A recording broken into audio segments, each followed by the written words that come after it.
और आखिर में मैं इनका बहुत बड़ा पर्दाफाश करने जा रहा हूं। 2 दिन रुक जाओ। इन लोगों ने लार्ज स्केल के ऊपर वोट काटने का षड्यंत्र शुरू कर दिया है दिल्ली के अंदर। मेरे पास सबूत आ गए, मेरे पास गवाह आ गए। तुम्हारी पोल खोलूंगा, पूरे देश के सामने पोल खोलूंगा और पूरे देश को बताऊंगा कि कैसे तुम महाराष्ट्र चुनाव जीते, कैसे तुम हरियाणा चुनाव जीते और किस तरह से तुम चुनाव जीतते हो। ईमानदारी से चुनाव नहीं जीतते तुम लोग। भाई भारतीय जनता पार्टी वाले भी गजब हैं। जो लोग जिंदा है उन्हें मार दे रहे हैं, जो लोग जिस इलाके में रह रहे हैं उसको लेकर के इलेक्शन कमीशन को ये सूचना दे रहे हैं कि साहब ऐसा है कि वो साहब अब इस जगह नहीं रहते, आप उनका नाम जो है इलेक्शन कमीशन में जो आपने उनको आईडी कार्ड दे रखी है उस आईडी कार्ड को निरस्त कर दीजिए, आप उनका वोटर आईडी कार्ड से नाम जो है वोटर आईडी से हटवा दीजिए। गजब, ये सब चल रहा है इस देश में। ये बात मैं नहीं कह रहा हूं, ये दावा किया गया है दिल्ली के पूर्व मुख्यमंत्री अरविंद केजरीवाल यानी कि आम आदमी पार्टी के सुप्रीमो अरविंद केजरीवाल ने एक बड़ा दावा कर दिया। उन्होंने आज एक प्रेस कॉन्फ्रेंस किया और उस प्रेस कॉन्फ्रेंस के जरिए उन्होंने जो खुलासे किए हैं उसने भारतीय जनता पार्टी पर बड़ा सवाल खड़ा कर दिया है। ये सवाल सिर्फ दिल्ली की नहीं है, दिल्ली का सवाल नहीं है, ये सवाल शायद पूरे मुल्क का है। क्या इस तरह की साजिशें हर जगह की जा रही है? क्योंकि कई बार इस तरह की बातें सामने आती है। मामला यह है कि देश की राजधानी दिल्ली में 11,000 से ज्यादा लोगों के नाम जो है वो मतदाता फहरिस्त से हटवा दिए गए, ये कह करके कि ये साहब या तो मर गए हैं या फिर इन्होंने जगह छोड़ दी है, ये शिफ्ट हो गए हैं इस क्षेत्र से किसी और क्षेत्र में, तो आप इनका नाम काट दीजिए ताकि व्यवस्था सही तरीके से बन जाए, लोगों को सही सूचना मिल जाए कि इतने ही वोटर्स हमारे इलाके में रहते हैं।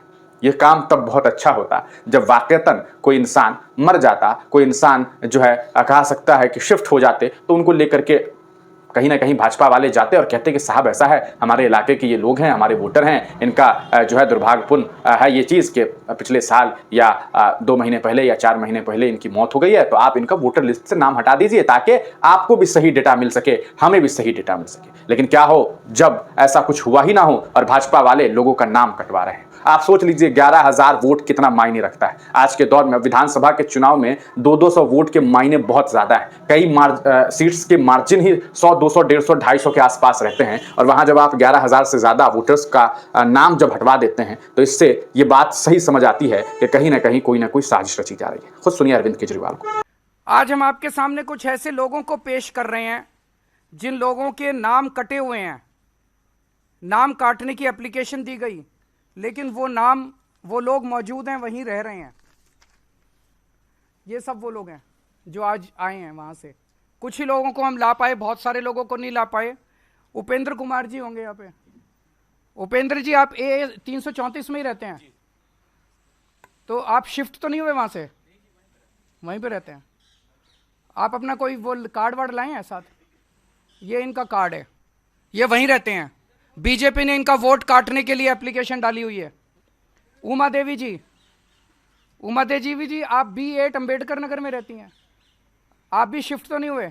इनका भी वोटर कार्ड काटने के लिए बीजेपी ने डाला हुआ है। शंभू कुमार,